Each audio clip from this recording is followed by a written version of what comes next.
ನಮಸ್ತೆ ಸ್ಟೂಡೆಂಟ್ಸ್. ನಾವು ಈ ತರಗತಿಯಲ್ಲಿ 8ನೇ ತರಗತಿಯ ಸಮಾಜಶಾಸ್ತ್ರದ ಸಂಸ್ಕೃತಿ ಎನ್ನುವಂತಹ ಅಧ್ಯಾಯದ ಬಗ್ಗೆ ವಿಚಾರವನ್ನು ಮಾಡೋಣ. ಈಗಾಗಲೇ ನಾವು ಹಿಂದಿನ ತರಗತಿಯಲ್ಲಿ ವಿಚಾರವನ್ನು ಮಾಡಿದ್ವಿ. ಸಂಸ್ಕೃತಿಯ ಬಗ್ಗೆ ಮಾತನಾಡ್ತಾ ಇದ್ವಿ. ಸಂಸ್ಕೃತಿ ಎನ್ನುವಂಥದ್ದು ಪ್ರಪಂಚದಾದ್ಯಂತ ಒಂದೇ ರೀತಿ ಇದ್ರೂ ಕೂಡ ವಿಭಿನ್ನ ನೆಲೆಯಲ್ಲಿ ಏನಾಗುತ್ತೆ, ಅದು ಆಚರಣೆಗೆ ಒಳಪಡುತ್ತೆ ಎನ್ನುವಂಥದ್ರ ಕುರಿತು ಮಾತನಾಡ್ತಾ ಇದ್ವಿ ಅಲ್ವಾ ಮಕ್ಕಳೇ? ಸೊ ನೋಡಿ, ಎಲ್ಲರೂ ಕೂಡ ಒಂದೇ ತರಹನಾದಂತಹ ಆಚರಣೆಗಳನ್ನು ವಿಭಿನ್ನ ನೆಲೆಯಲ್ಲಿ ಏನು ಮಾಡ್ತಾ ಇರ್ತಕ್ಕಂಥದ್ದನ್ನು ಗಮನಿಸ್ಬೋದು. ಇದನ್ನು ನಾವು ಒಂದು ಕಲ್ಪನೆಯಲ್ಲಿ ಏನಂತ ಕರಿತೀವಿ, ಸಂಸ್ಕೃತಿ ಅಂತ.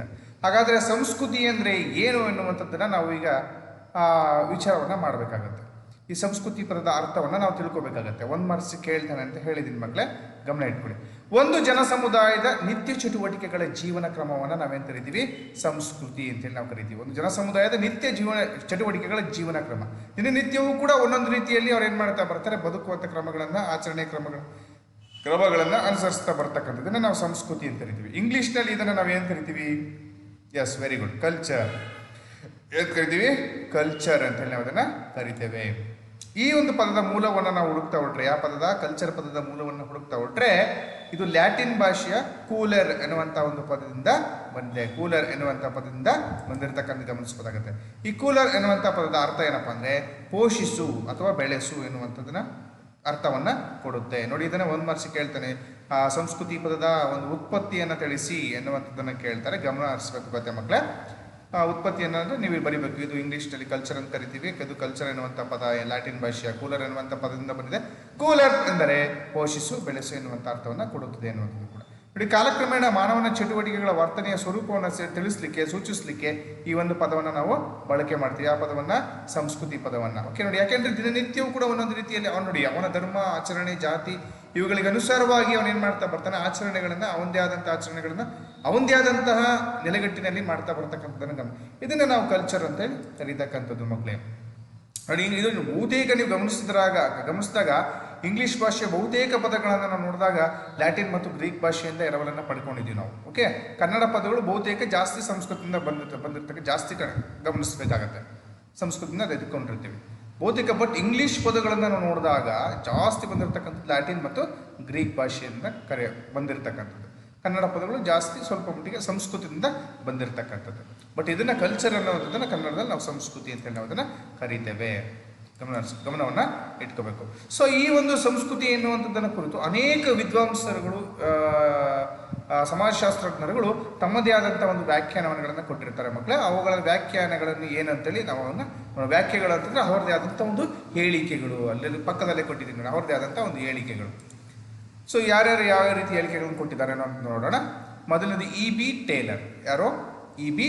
ಟೇಲರ್. ಮಾನವನು ಸಮಾಜದ ಸದಸ್ಯನಾಗಿ ಗಳಿಸಿಕೊಳ್ಳುವಂತಹ ಜ್ಞಾನ, ನಂಬಿಕೆ, ನೀತಿ, ಕಾನೂನು, ಸಂಪ್ರದಾಯಗಳ ಅಖಂಡ ಸಂಕೀರ್ಣ ವ್ಯವಸ್ಥೆಯೇ ಏನೋ ಸಂಸ್ಕೃತಿ ಅಂತ ಹೇಳ್ತಾರೆ.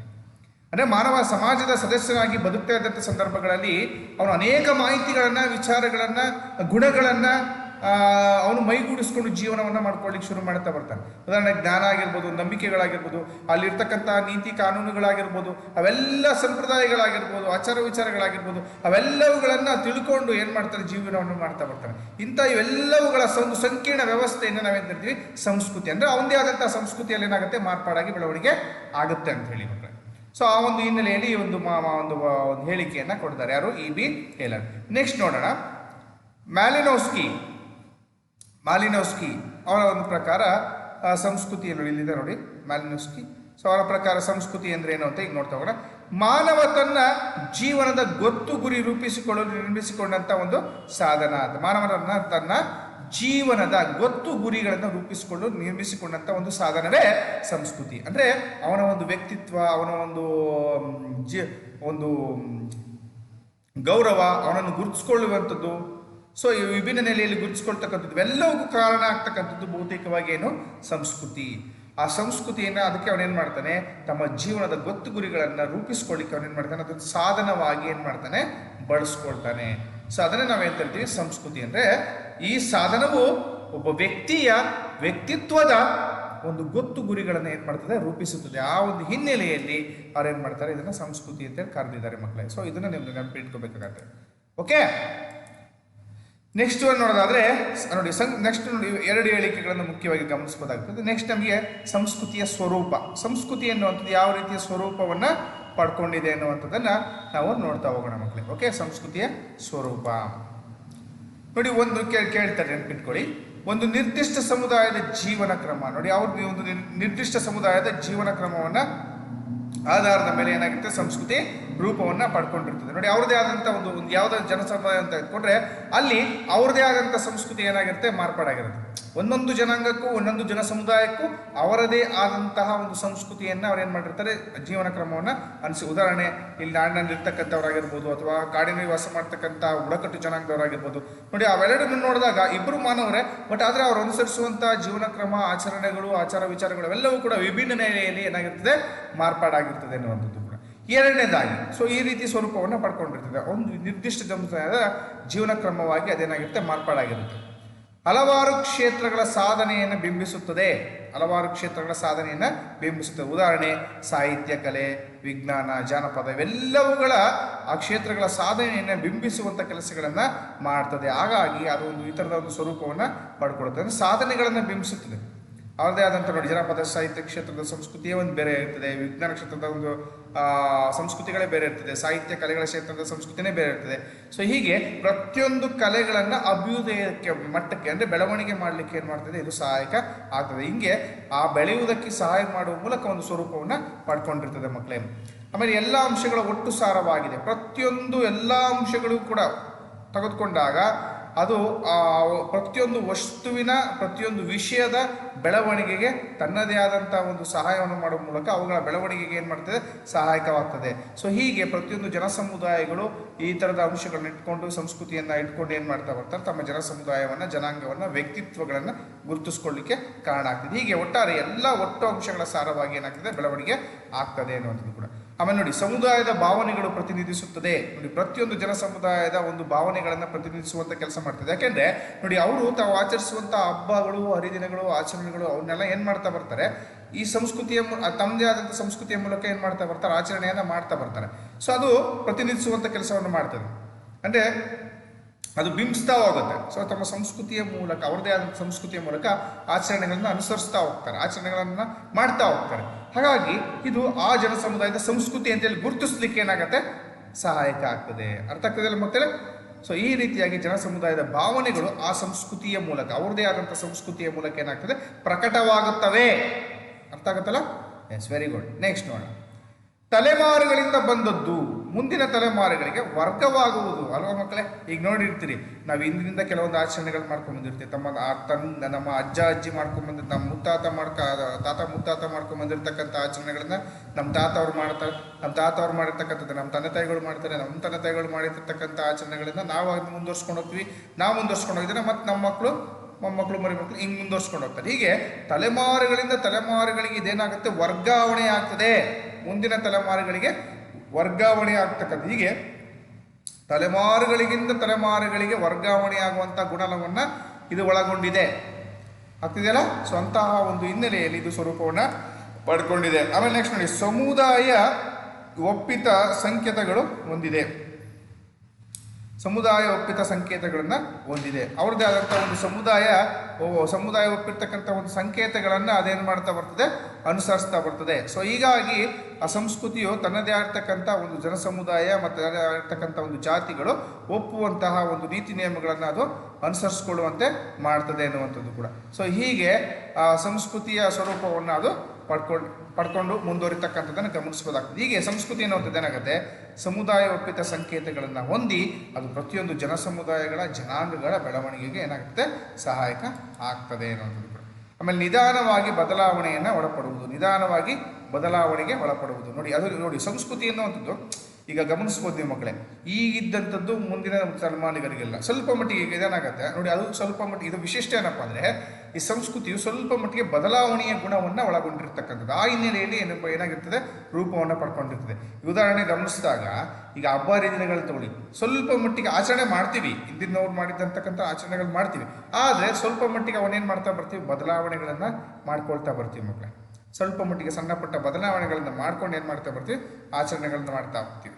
ಹೀಗೆ ಈ ಒಂದು ನೋಡಿದಾಗ ಸಂಸ್ಕೃತಿಯು ಬದಲಾವಣೆಯ ಗುಣವನ್ನು ಸ್ವಲ್ಪ ಮಟ್ಟಿಗೆ ಒಳಗೊಂಡಿರ್ತಕ್ಕಂಥದ್ದನ್ನು ಗಮನಿಸ್ಬೋದಾಗ್ತದೆ. ಬದಲಾವಣೆಗಳ ಗುಣಗಳನ್ನು ಒಳಗೊಂಡು ಅದೇನಾಗ್ತಾ ಹೋಗ್ತದೆ, ಚೇಂಜಸ್ಸನ್ನು ಪಡ್ಕೊಳ್ತಾ ಅದು ತಲೆಮಾರಿನ ತಲೆಮಾರಿಗೆ ಏನಾಗ್ತಾ ಹೋಗುತ್ತೆ, ಬದಲಾವಣೆಗಳನ್ನು ಒಳಗೊಳ್ತಾ ಹೋಗ್ತದೆ ಅನ್ನುವಂಥದ್ದು ಅರ್ಥ ಆಗ್ತದೆಯಲ್ಲ ಮಕ್ಕಳೇ. ಸೊ ಇಂತಹ ಒಂದಿಷ್ಟು ಅಂಶಗಳನ್ನು ಸ್ವರೂಪವನ್ನಾಗಿ ಪಡ್ಕೊಂಡಿರ್ತಕ್ಕಂಥದ್ದನ್ನು ಗಮನಿಸ್ಬೋದಾಗ್ತದೆ. ಅದಕ್ಕೆ ಸಂಬಂಧಪಟ್ಟಂಥ ಚಿತ್ರಣಗಳನ್ನು ನೋಡ್ತಾ ಹೋಗಿ ಮಕ್ಕಳೇ. ನೋಡಿ, ಇಲ್ಲಿದ್ದಂಥ ಇಲ್ಲಿದ್ದಂಥ ಜೀವನ ಕ್ರಮಗಳಿಗೂ ಸ್ವಲ್ಪ ಮಟ್ಟಿಗೆ ವ್ಯತ್ಯಾಸಗಳನ್ನು ನೋಡ್ತಾ ಹೋಗಿ ಮಕ್ಕಳೇ. ನೋಡಿ ಅಲ್ಲಿ ನೋಡಿ, ಇಲ್ಲಿದ್ದ ಜೀವನ ಕ್ರಮ ನೋಡಿ, ಇಲ್ಲಿದ್ದಂಥ ಜೀವನ ಕ್ರಮ ಸ್ವಲ್ಪ ಮಟ್ಟಿಗೆ ಇಲ್ಲಿ ಚೇಂಜ್ ಆಗಿದೆ, ಇಲ್ಲಿಂದ ನೋಡಿ ಇಲ್ಲಿ ಚೇಂಜ್ ಆಗ್ತಾ ಬಂದಿದೆ ವ್ಯವಸಾಯ ಮಾಡ್ಕೊಳ್ತಕ್ಕಂಥದ್ದು. ನೋಡಿ ಇವತ್ತೆಲ್ಲ ಏನಾಗಿದೆ, ದೊಡ್ಡ ಟೆಕ್ನಾಲಜಿಗಳನ್ನು ಬಳಸ್ಕೊಳ್ಳುವಷ್ಟರ ಮಟ್ಟಿಗೆ ಏನಾಗಿದೆ, ಬೆಳವಣಿಗೆ ಆಗಿರ್ತಕ್ಕಂಥದ್ದು ಅಲ್ವಾ ಮಕ್ಕಳೇ. ಸೊ ಹೀಗೆ ವಿಭಿನ್ನ ನೋಡಿ, ಒಂದಕ್ಕಿಂತ ಒಂದು ಚೇಂಜಸ್ ಇದೆಯಲ್ಲ ಮಕ್ಕಳೇ. ಇಲ್ಲಿ ಯಾಕೆ ಕೊಟ್ಟಿದ್ದೀನಿ ಅಂದರೆ, ಈ ಚಿತ್ರಕ್ಕೂ ಚೇಂಜಸ್ ಇದೆಯಲ್ಲೋ, ಹಾಗೆ ಇದನ್ನ ಅಂದರೆ ಈ ಸಂಸ್ಕೃತಿಯು ಸ್ವಲ್ಪ ವಿಭಿನ್ನತೆಯಲ್ಲಿ ಬದಲಾವಣೆ ಆಗ್ತಾ ಇರ್ತದೆ ಅನ್ನುವಂಥದ್ದು ಕೂಡ ಅರ್ಥ ಆಗ್ತಿದೆಯಲ್ಲ ಮಕ್ಕಳೇ. ಸೊ ಹೀಗೆ ವಿಭಿನ್ನ ನೆಲೆಯಲ್ಲಿ ಬದಲಾವಣೆಗಳನ್ನು ಒಳಗೊಂಡು ಏನಾಗ್ತಾ ಇರುತ್ತೆ, ಈ ಸಂಸ್ಕೃತಿ ಬೆಳವಣಿಗೆ ಆಗ್ತಾ ಇರ್ತದೆ ಅನ್ನುವಂಥದ್ದು ಕೂಡ. ಓಕೆ, ಇವತ್ತು ತಂತ್ರಜ್ಞಾನವನ್ನು ಬಳಸ್ಕೊಳ್ಳುವಷ್ಟರ ಮಟ್ಟಿಗೆ ಸಂಸ್ಕೃತಿ ಏನಾಗಿದೆ, ಬೆಳವಣಿಗೆ ಆಗಿದೆ ಅನ್ನುವಂಥದ್ದು ಕೂಡ. ಈಗ ನೆಕ್ಸ್ಟ್ ಇಷ್ಟು ನಮಗೆ ಸಂಸ್ಕೃತಿಯ ಒಂದು ಸ್ವರೂಪವನ್ನು ಗಮನಿಸಬೇಕಾಗ್ತದೆ. ಅವಷ್ಟು ಪಾಯಿಂಟ್ಸ್ಗಳನ್ನು ಗಮನಿಸ್ಕೋಬೇಕಾಗತ್ತೆ. 2 ರಿಂದ 3 ಮಾರ್ಕ್ಸ್ ಕೇಳುವಂಥ ಚಾನ್ಸಸ್ ಇರ್ತದೆ ಮಕ್ಕಳು. ನೆಕ್ಸ್ಟ್ ಸಂಸ್ಕೃತಿಯ ಪ್ರಕಾರಗಳು ನೋಡೋಣ. ಆನ್ಬರ್ಗ್ ಎನ್ನುವ ಸಮಾಜಶಾಸ್ತ್ರದ ವಿದ್ವಾಂಸರು 2 ರೀತಿಯಲ್ಲಿ ಈ ಒಂದು ಪ್ರಕಾರಗಳನ್ನು ಅರ್ಥೈಸ್ತಾರೆ. ಆನ್ಬರ್ಗ್ ಎನ್ನುವಂಥ ಸಮಾಜಶಾಸ್ತ್ರದ ವಿದ್ವಾಂಸರು 2 ರೀತಿಯಲ್ಲಿ ಇದನ್ನು ಅರ್ಥೈಸ್ತಾರೆ. ಅದನ್ನು ಸಂಸ್ಕೃತಿಯ ಪ್ರಕಾರಗಳನ್ನು. ಒಂದನೇದು ಭೌತ ಸಂಸ್ಕೃತಿ, ಭೌತ ಸಂಸ್ಕೃತಿ. ಎರಡನೇದು ಅಭೌತ ಸಂಸ್ಕೃತಿ. ವೆರಿ ಇಂಪಾರ್ಟೆಂಟ್ ಮಕ್ಕಳೇ, ನೆನಪಿಟ್ಕೊಳ್ಳಿ. 2 ರೀತಿಯ ಸಂಸ್ಕೃತಿಗಳನ್ನು ಗಮನಿಸ್ಬೋದು. ಯಾವ್ಯಾವೋ? ಭೌತ ಸಂಸ್ಕೃತಿ ಮತ್ತು ಅಭೌತ ಸಂಸ್ಕೃತಿ ಎನ್ನುವಂಥ 2 ರೀತಿಯ ಸಂಸ್ಕೃತಿಗಳನ್ನು ಪ್ರಕಾರಗಳನ್ನಾಗಿ ನಾವು ಗಮನಿಸ್ಬೋದು. ಪ್ರಕಾರಗಳಂದರೆ ವಿಧಗಳು, ವಿಭಾಗಗಳು ಅಂತೇಳಿ ಗುರುತಿಸ್ತೇವೆ ಮಕ್ಕಳೇ. ಸೊ ಅದನ್ನು ನೆನಪಿಟ್ಕೊಳ್ಳಿ. 2 ರೀತಿಯ ಸಂಸ್ಕೃತಿಗಳನ್ನು ಗಮನಿಸ್ತೇವೆ, ಭೌತ ಮತ್ತು ಅಭೌತ ಸಂಸ್ಕೃತಿ. ಈಗ ಮೊದಲನೇದು ಯಾವುದು ಮಕ್ಕಳೇ? ಎಸ್, ವೆರಿ ಗುಡ್, ಭೌತ ಸಂಸ್ಕೃತಿ. ಈ ಭೌತ ಸಂಸ್ಕೃತಿ ಅಂದರೆ ಏನು ಅನ್ನುವಂಥದ್ದನ್ನು ನಾವೀಗ ತಿಳ್ಕೊಳ್ಳುವಂಥ ಪ್ರಯತ್ನಗಳನ್ನ ಮಾಡೋಣ. ನೋಡಿ, ನೈಸರ್ಗಿಕ ಸಂಪನ್ಮೂಲ ಬಳಸಿ ಮಾನವನೇ ನಿರ್ಮಿಸಿರುವಂಥದ್ದು ನೈಸರ್ಗಿಕ ಸಂಪನ್ಮೂಲವನ್ನು ಬಳಸಿ ಮಾನವನೇ ನಿರ್ಮಿಸಿದಂತಕ್ಕಂಥ ಒಂದು ಸಂಸ್ಕೃತಿ. ಉದಾಹರಣೆಗೆ ಉಡುಗೆ, ಊಟ, ಉಪಕರಣಗಳು, ರಸ್ತೆ, ಅಣೆಕಟ್ಟು, ಯಂತ್ರ, ವಸ್ತು ವಿನ್ಯಾಸ. ಸೊ ಇವೆಲ್ಲವುಗಳು ಕೂಡ ನಮಗೇನಾಗುತ್ತೆ, ಕಣ್ಣಿಗೆ ಕಾಣುವಂಥದ್ದು. ನೋಡಿ, ನೈಸರ್ಗಿಕ ವಸ್ತುಗಳನ್ನು ಬಳಸ್ಕೊಂಡು ಮಾನವನೇ ನಿರ್ಮಾಣ ಮಾಡಿರ್ತಕ್ಕಂಥ ಒಂದು ಸಂಸ್ಕೃತಿಗೆ ಸಂಬಂಧಪಟ್ಟಂಥ ಒಂದು ವ್ಯವಸ್ಥೆ ಅಂತ ಗುರುತಿಸ್ತೇವೆ. ಉದಾಹರಣೆ ಉಡುಗೆಗಳನ್ನು ಬಟ್ಟೆ ಹಾಕ್ತಕ್ಕಂಥದ್ದು, ಅವೆಲ್ಲವೂ ಕೂಡ ಊಟ ಆಗಿರ್ಬೋದು, ಉಪಕರಣಗಳಾಗಿರ್ಬೋದು, ರಸ್ತೆ, ಅಣೆಕಟ್ಟು, ಯಂತ್ರ, ವಸ್ತು ವಿನ್ಯಾಸ. ಸೊ ಎಲ್ಲವುಗಳನ್ನು ನಾವು ಪ್ರಕೃತಿಯ ನೈಸರ್ಗಿಕ ಅಂಶಗಳನ್ನು ಬಳಸ್ಕೊಂಡು ಏನು ಮಾಡ್ತೀವಿ, ಸಿದ್ಧವನ್ನು ಮಾಡ್ಕೊಳ್ತೀವಿ. ಅವುಗಳನ್ನು ಬಳಸಿ ಸಿದ್ಧ ಮಾಡಿರ್ತಕ್ಕಂಥ ಬಳಸಿಕೊಳ್ತಾ ಇರುವಂತಹ ಒಂದು ಉಪಕರಣಗಳು ಅಥವಾ ಒಂದು ಪರಿಕರಗಳು ಅಂತೆಲ್ಲ ಗುರುತಿಸಿ ಇದನ್ನು ನಾವೇನು ಕರಿತೀವಿ. ಇದನ್ನೆಲ್ಲವನ್ನು ಬಳಸ್ಕೊಂಡು ನಮ್ಮದೇ ಆದಂಥ ಒಂದು ಸಂಸ್ಕೃತಿಗಳನ್ನು ಏನು ಮಾಡ್ತಾ ಹೋಗ್ತೀವಿ, ಬೆಳೆಸ್ಕೊಂಡು ಹೋಗ್ತಾ ಇದ್ದೀವಿ. ಇದನ್ನು ನಾವು ಭೌತ ಅಂತೇಳಿ ಕರಿತೀವಿ, ಭೌತ ಸಂಸ್ಕೃತಿ. ಬಿಟ್ಟರೆ ಹೇಳೋದು ಸಿಂಪಲ್ ಆಗಿ ಹೇಳೋದಾದ್ರೆ ಭೌತ ಅಂದರೆ ಕಣ್ಣಿಗೆ ಕಾಣುವಂಥದ್ದು ಅಂತ ಭೌತ ಅಂತ. ಓಕೆ, ಭೌತ ಸಂಸ್ಕೃತಿ ಅಂತೇಳಿ ನಾವು ಇವನ್ನ ಗುರುತಿಸ್ತೇವೆ. ಇಷ್ಟು ನಮಗೆ ಭೌತ ಸಂಸ್ಕೃತಿ ಅಂದರೆ ಭೌತಿಕವಾಗಿ ಅದು ಉದಾಹರಣೆಗಳನ್ನು ಕೂಡ ನಾವಿಲ್ಲಿ ಕೊಟ್ಟಿದ್ದೀವಿ. ನೋಡಿ, ಇಲ್ಲಿ ಕೇಳ್ತಾರೆ, ಇದು ಕಣ್ಣಿಗೆ ಗೋಚರಿಸುವ ಸ್ಥೂಲ ವಿಷಯ ವಸ್ತು. ನೋಡಿ, ಇದೆಲ್ಲವೂ ಕೂಡ ಕಣ್ಣಿಗೆ ಕಾಣಿಸ್ತೇವೆ ಅಲ್ಲ, ಅದಲ್ಲ ಮಕ್ಕಳೇ. ಇದನ್ನು ನಾಗರಿಕತೆ ಅಂತಲೂ ಕೂಡ ನಾವು ಕರಿಬೋದು. ನೋಡಿ, ಒಂದರಿಂದ ವರ್ಷದಿಂದ ವರ್ಷಕ್ಕೆ ನಾಗರಿಕತೆಯಿಂದ ನಾಗರಿಕತೆ, ತಲೆಮಾರಿಂದ ತಲೆಮಾರಿಗೆ ಬದಲಾವಣೆಗಳು ಆಗ್ತಾನೆ ಇರ್ತಾವಲ್ವಾ. ಸೊ ಹಾಗೆ ಕಡಿಮೆ ಅವಧಿಯಲ್ಲಿ ವೇಗವಾಗಿ ಬದಲಾಗುವಂಥವು, ಹೌದಲ್ವಾ. ಅವು ಕಾಲದಿಂದ ಕಾಲಕ್ಕೆ ಬದಲಾವಣೆ ಆಗ್ತಾನೆ ಇರ್ತವೆ ಮಕ್ಕಳೇ. ಸೊ ಅಂತಹ ಗುಣಗಳನ್ನು ಒಳಗೊಂಡಿದೆ. ಆಮೇಲೆ ಸ್ಪಷ್ಟಕ್ಕೆ ಸಿಗುವಂಥದ್ದು, ಯಾಕೆಂದರೆ ಕಣ್ಣಿಗೆ ಕಾಣಿಸುತ್ತೆ, ಸ್ಪಷ್ಟಕ್ಕೆ ಸಿಗುತ್ತೆ. ಸೊ ಇಂತಹ ಒಂದು ವೈಶಿಷ್ಟ್ಯತೆಗಳನ್ನು ಈ ಭೌತ ಸಂಸ್ಕೃತಿಗಳಲ್ಲಿ ನಾವು ಈ ಒಂದು ಪರಿಕರಗಳಲ್ಲಿ ಅಂಶಗಳಲ್ಲಿ ನಾವು ಕಾಣಬಹುದಾಗ್ತದೆ. ಕಣ್ಣಿಗೆ ಗೋಚರಿಸುವಂಥದ್ದು ಸ್ಥೂಲ ವಿಷಯ ವಸ್ತು, ಇದನ್ನು ನಾಗರಿಕತೆ ಅಂತಲೂ ಕೂಡ ನಾವು ಕರೀತೇವೆ. ಕಡಿಮೆ ಅವಧಿಯಲ್ಲಿ ವೇಗವಾಗಿ ಬದಲಾಗುವುದು, ಸ್ಪಷ್ಟಕ್ಕೆ ನಿಲುಕುವಂಥದ್ದು. ನೋಡಿ, ನಾಗರಿಕತೆ ಅಂದರೆ ಹಿಂದಿನ ಕಾಲದಲ್ಲಿ ಯಾವ ರೀತಿ ಇತ್ತು, ಯಾವ ರೀತಿ ಬದಲಾವಣೆ ಆಗ್ತಾ ಇದೆ ಅಂತ. ಸೊ ಹಿಂಗೆ ಕಣ್ಣಿಗೆ ಕಾಣುವಂಥ ಗುಣಗಳನ್ನು ಏನಾಗ್ತದೆ, ಇದು ಒಳಗೊಂಡಿರ್ತಕ್ಕಂಥದ್ದನ್ನು ನಾವು ಮುಖ್ಯವಾಗಿ ಇಲ್ಲಿ ಗಮನಿಸ್ಬೋದಾಗ್ತದೆ ಅನ್ನುವಂಥದ್ದು ಕೂಡ. ಸೊ ಇಷ್ಟು ನಮಗೆ ಭೌತ ಸಂಸ್ಕೃತಿಯನ್ನು ಮುಖ್ಯವಾಗಿ ಗಮನಿಸ್ಬೋದಾಗ್ತದೆ. ಉದಾಹರಣೆ ಊಟ, ಎಲ್ಲ ಫೋಟೋಗಳನ್ನು ಕೂಡ ನಾವು ಇಲ್ಲಿ ನೋಡ್ತಾ ಇದ್ದೀವಿ ಮಕ್ಕಳೇ ಅಲ್ವಾ. ಗೋಚರವಾಗ್ತಕ್ಕಂಥ ಅಣೆಕಟ್ಟುಗಳು, ಅರಮನೆಗಳು ಇವೆಲ್ಲವೂ ಕೂಡ ನೋಡ್ತಾ ಇರ್ತಕ್ಕಂಥದ್ದು ನೀವು ಗಮನಿಸ್ಬೋದಾಗ್ತದೆ ಮಕ್ಕಳೇ. ಸೊ ಇಷ್ಟು ನಮಗೆ ಈ ಭೌತ ಸಂಸ್ಕೃತಿಗೆ ಸಂಬಂಧಪಟ್ಟಂಥ ಒಂದು ಮಾಹಿತಿಯನ್ನು ಗಮನಿಸ್ಬೋದಾಗ್ತದೆ ಅನ್ನುವಂಥದ್ದು ಕೂಡ. ಸೊ ಹಾಗಾದರೆ ಮಕ್ಕಳೇ, ಒಂದು ಪ್ರಶ್ನೆ ಕೇಳ್ತೀನಿ. ಏನಪ್ಪ ಅಂತಂದರೆ, ನಮಗೆ ಸಂಸ್ಕೃತಿಯ ಪ್ರಕಾರಗಳು ಯಾವುವು ಅದನ್ನು ನೀವು ಮನೆ ಹೋಮ್ವರ್ಕಿಗೆ ಬರ್ಕೊಂಬರ್ಬೇಕಾಗ್ತದೆ. ಅವೆರಡನ್ನು ಯಾವಂತ ಹಾಗಾದ್ರೆ ಸಂಸ್ಕೃತಿ ಎಂದರೇನು, ಅದರ ಉತ್ಪತ್ತಿಯನ್ನು ಕೂಡ ತಿಳಿಸಿ. ಇದನ್ನು ಕೂಡ ಮನೆಯಲ್ಲಿ ಹೋಮ್ವರ್ಕಿಗೆ ಬರ್ಕೊಂಬರ್ಬೇಕಾಗುತ್ತೆ. ಇಷ್ಟು 2 ಅಂಶಗಳನ್ನು ಪ್ರಶ್ನೆಗಳನ್ನು ನೀವು ಮನೆ ಕೆಲಸಕ್ಕೆ ಬರ್ಕೊಂಬನ್ನಿ. ಸೊ ಇಷ್ಟು ಅಂಶಗಳು ಇರಲಿ. ಇದನ್ನು ಮುಂದಿನ ತರಗತಿಯಲ್ಲಿ ನಾವೇನು ಮಾಡೋಣ, ಅದನ್ನು ಮುಂದುವರಿಸ